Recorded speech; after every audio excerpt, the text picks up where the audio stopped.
Hello ವೀಕ್ಷಕರೇ, ಮಮತಾ ಫುಡೀಸ್ಗೆ ಸ್ವಾಗತ ಸುಸ್ವಾಗತ. ಇವತ್ತು ನಾವು ತುಂಬ ಟೇಸ್ಟಿಯಾಗಿ ಮತ್ತು ತುಂಬ ಈಸಿಯಾಗಿ ಮಾಡುವಂಥ ಬಟಾಣಿ ಬಟರ್ ಕರ್ರಿ ಮಾಡೋದು ಹೆಂಗೆ ಅಂತ ಹೇಳ್ಬಿಟ್ಟು ನೋಡೋಣ.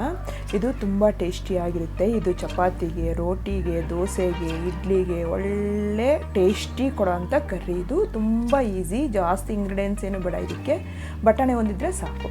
ನೋಡಿ, 1 ಕಪ್ಪು ಬಟಾಣಿನ, ಫ್ರೆಶ್ ಆಗಿರೋ ಬಟಾಣಿನ ತೊಗೊಂಡಿದ್ದೀನಿ ನಾನು. ಇವಾಗ ಬಟಾಣಿ ಸೀಸನ್ ಅಲ್ವಾ, ಅದಕ್ಕೋಸ್ಕರ ಬಟಾಣಿ ತೊಗೊಂಡಿದ್ದೀನಿ. ಇದು ನನಗಂತೂ ತುಂಬ ಇಷ್ಟ. ನೀವು ಮನೇಲಿ ಟ್ರೈ ಮಾಡಿದ್ರೆ ಇಷ್ಟಪಡ್ತೀರಾ. ಈಗ ಅದೇ ಒಂದು ಮಿಕ್ಸಿ ಜಾರ್ಗೆ 2 ಟೊಮೊಟೊನ ತೊಗೊಂಡಿದ್ದೀನಿ, 2 ರಿಂದ 3 ಹಸಿಮೆಣ್ಸಿನ್ಕಾಯಿ, ಅದಕ್ಕೆ ಒಂದು ಅರ್ಧ ಇಂಚು ಶುಂಠಿನ ತೊಗೊಂಡಿದ್ದೀನಿ. ಈಗ ಹಾಕ್ಬಿಟ್ಟು ಇದನ್ನು ನೈಸಾಗಿ ಗ್ರೈಂಡ್ ಮಾಡ್ಕೋಬೇಕು. ನೋಡಿ, ಈ ಥರ ನಾನು ನೀರೇನೂ ಹಾಕಿಲ್ಲ, ಇದೇ ಥರ ಟೊಮೊಟೊ ಇರೋ ಜ್ಯೂಸಲ್ಲೇ ಅದು ಗ್ರೈಂಡ್ ಆಗಿದೆ. ಈಗ ಒಂದು ಪ್ಯಾನ್ ತೊಗೊಂಡು ಪ್ಯಾನ್ಗೆ 2 ಟೇಬಲ್ ಸ್ಪೂನ್ ಎಣ್ಣೆ ಹಾಕಿ, 2 ಟೇಬಲ್ ಸ್ಪೂನ್ ಎಣ್ಣೆ ಲೋ ಫ್ಲೇಮಲ್ಲಿ ಇಟ್ಕೊಂಡು ಈಗ ಅದಕ್ಕೆ ಅರ್ಧ ಟೀ ಸ್ಪೂನು ಜೀರಿಗೆಯನ್ನು ಹಾಕಬೇಕು.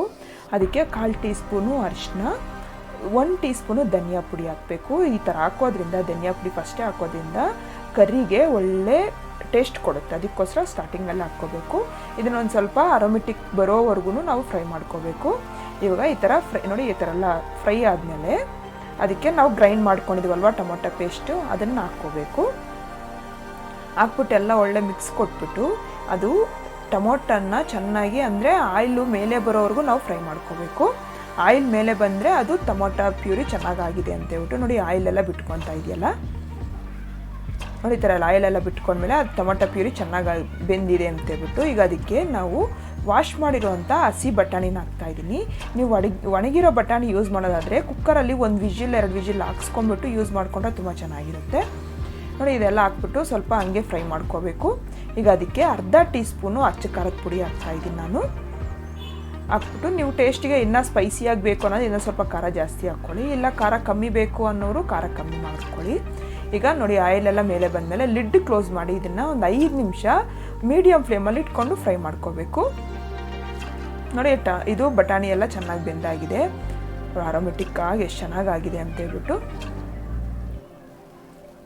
ಈಗ ಇದಕ್ಕೆ ಉಪ್ಪು ರುಚಿಗೆ ನೋಡ್ಕೊಂಡು ಹಾಕ್ಕೋಬೇಕು.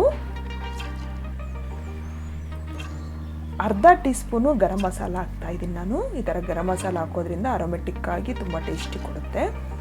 ಹಾಕ್ಬಿಟ್ಟು ಎಲ್ಲ ಮಿಕ್ಸ್ ಮಾಡಿಕೊಂಡು ಈಗ ಇದಕ್ಕೆ ಒಗ್ಗರಣೆಗೆ ಒಂದು ಪ್ಯಾನ್ ತೊಗೊಂಡು ಆ ಪ್ಯಾನ್ಗೆ 1 ಟೇಬಲ್ ಸ್ಪೂನು ಬೆಣ್ಣೆ ತೊಗೊತಾ ಇದ್ದೀನಿ. ಅಂದರೆ 50 ಗ್ರಾಮ್ ಅಂತೀವಲ್ವ ಅಷ್ಟು, ಒಂದು ಸ್ವಲ್ಪ ಬೆಣ್ಣೆ, ಈ ಥರ ಬೆಣ್ಣೆ ತೊಗೊಂಡು 1 ಟೇಬಲ್ ಸ್ಪೂನ್ ಅಷ್ಟು ಬೆಣ್ಣೆ ತೊಗೊಂಡು ಅದಕ್ಕೆ 1 ಟೇಬಲ್ ಸ್ಪೂನು ಕಡಲೆ ಹಿಟ್ಟು ಹಾಕ್ತಾಯಿದ್ದೀನಿ. 1 ಟೇಬಲ್ ಸ್ಪೂನು ಇಲ್ಲ 1 ನೀವು ನೋಡ್ಕೊಂಡು ಹಾಕ್ಕೊಳ್ಳಿ. ಇದನ್ನು ಚೆನ್ನಾಗಿ ಮಿಕ್ಸ್ ಮಾಡಿಕೊಂಡು ಅದನ್ನು ಗೋಲ್ಡನ್ ಕಲರ್ ಬರೋವರೆಗೂ ಫ್ರೈ ಮಾಡ್ಕೋಬೇಕು ನಾವು. ನೋಡಿ, ಈ ಥರ ಎಲ್ಲ ಕಲರ್ ಚೇಂಜ್ ಆಗುತ್ತೆ. ಆ ಬೆಣ್ಣೆ ಮೆಲ್ಟ್ ಆಗ್ತಾ ಮತ್ತು ಆ ಕಡಲೆ ಹಿಟ್ಟು ಮಿಕ್ಸ್ ಮಾಡ್ಕೊತ ಈ ಥರ ಫ್ರೈ ಮಾಡ್ಕೊತಿದ್ದಾಗೆ ಅದು ಕಲರ್ ಚೇಂಜ್ ಆಗುತ್ತೆ, ಅರೋಮೆಟಿಕ್ ಆಗಿರುತ್ತೆ. ನೋಡಿ, ಈ ಥರ ಆಗಿದೆಯಲ್ಲ. ಈಗ ಇದಕ್ಕೆ ಒಂದು ಅರ್ಧ ಕಪ್ ನೀರು ಹಾಕ್ತಾಯಿದ್ದೀನಿ ನಾನು. ಅಂದರೆ ಇವಾಗ ಒಂದು 1/4 ಕಪ್ ಹಾಕಿದ್ದೀನಿ. ಹಾಕ್ಬಿಟ್ಟು ಅದನ್ನು ನಾವು ಫ್ರೈ ಮಾಡ್ಕೊತಾ ಇದೀವಲ್ಲ ಬಟಾಣಿಗೆ, ಅದಕ್ಕೆಲ್ಲ ಸೇರಿಸ್ಬಿಟ್ಟು ಈಗ ಮತ್ತೆ ಉಳಿದಿದೆಯಲ್ಲ 1/4 ಕಪ್ ನೀರು ಹಾಕ್ಬಿಡ್ಬೇಕು. ಅಂದರೆ ನಾನು ಅರ್ಧ ಕಪ್ಪಷ್ಟು ನೀರು ತೊಗೊಂಡಿದ್ದೀನಿ. ಹಾಕ್ಬಿಟ್ಟು ಎಲ್ಲ ಚೆನ್ನಾಗಿ ಮಿಕ್ಸ್ ಮಾಡಿಕೊಂಡು ಲೋ ಫ್ಲೇಮಲ್ಲಿ ಇದನ್ನು ಎಲ್ಲ ಮಿಕ್ಸ್ ಮಾಡಿಕೊಂಡು ಲೋ ಫ್ಲೇಮಲ್ಲಿ ಈಗ ಅದನ್ನು ಬೇಯಕ್ಕೆ ಬಿಡಬೇಕು. ನೋಡಿ, ಅದು 3 ನಿಮಿಷ ನಾನು ಇವಾಗ ಮೀಡಿಯಮ್ ಫ್ಲೇಮ್ ಇಟ್ಕೊಂಡು ಅದು ಬಟಾಣಿ ಚೆನ್ನಾಗಿ ಬೇಯಬೇಕಲ್ಲ, ಲಿಡ್ ಕ್ಲೋಸ್ ಮಾಡಿಕೊಂಡು 3 ನಿಮಿಷ ಅದು ಬೇಯಕ್ಕೆ ಬಿಡ್ತಾ ಇದ್ದೀನಿ.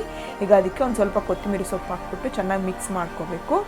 ಅಷ್ಟೇ ಆಗಿದೆ, ಅರೋಮೆಟಿಕ್ ಆಗಿರೋವಂಥ ಬಟಾಣಿ ಬಟರ್ ಕರ್ರಿ ರೆಡಿಯಾಗಿದೆ. ನೀವು ಮನೇಲಿ ಟ್ರೈ ಮಾಡ್ತೀರಲ್ವ, ತುಂಬ ಚೆನ್ನಾಗಿರುತ್ತೆ. ಅನ್ನಕ್ಕಂತೂ ತುಂಬ ಇಷ್ಟ. ಇದು ನಮ್ಮ ಮನೇಲಂತೂ ಎಲ್ಲರೂ ಇಷ್ಟಪಟ್ಟು ತಿಂತೀವಿ. ನಿಮಗೂ ಇಷ್ಟ ಆಗುತ್ತೆ ಅನಿಸುತ್ತೆ. ಪ್ಲೀಸ್ ಟ್ರೈ ಮಾಡಿ. ಇಷ್ಟ ಆದರೆ ಲೈಕ್ ಮಾಡಿ, ಶೇರ್ ಮಾಡಿ, ನನ್ನ ಚಾನಲ್ಗೆ ಸಬ್ಸ್ಕ್ರೈಬ್ ಮಾಡೋದು ಮಾತ್ರ ಮರಿಬೇಡಿ. Thank you.